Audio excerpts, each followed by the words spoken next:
दफा हजरत फातिमा ने सोने का लाकड़ पहना था और हजरत इमाम हसन और हुसैन को चांदी के कंगन पहनाए थे।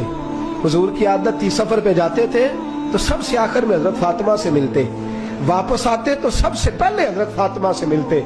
मेरे हबीब वापस आए, हजरत फातिमा के दरवाजे पे कदम रखा तो गले में लाकड़ देखा, शहजादों के पास कंगन देखे, वहीं से कदम पीछे हटा लिया। वहीं से मेरे रसूल ने कदम पीछे।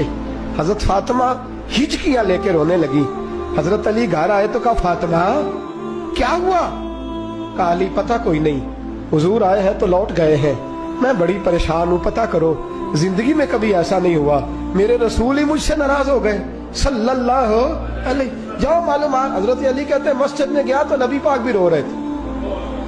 मैंने कहा, हुजूर क्या हुआ? फातिमा घर में रो रही है, आप यहाँ रो रहे हैं। तो मेरे हबीब ने फरमाया, अली वो मोहम्मद की बेटी होके सोना पहनती है, वो मोहम्मद की बेटी होके बच्चों को चांदी पहनाती है, सोने से दिल लगा रही है।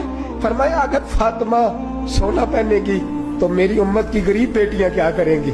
जो बाप नहीं लेके दे सकेगा वो क्या करेंगी? फरमाया, वो सोने पहनती है, चांदियों में खेलती है।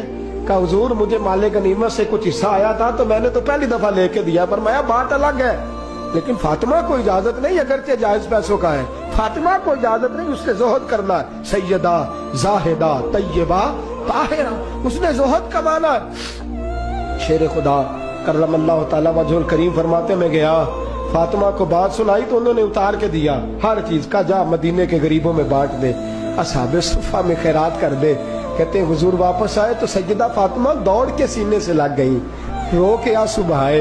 महबूब ने फरमाया, फातिमा मैं दुनिया में मुसाफिर बन के आया हूँ, मुसाफिरों की तरह वक्त गुजारूंगा, तुझे इजाजत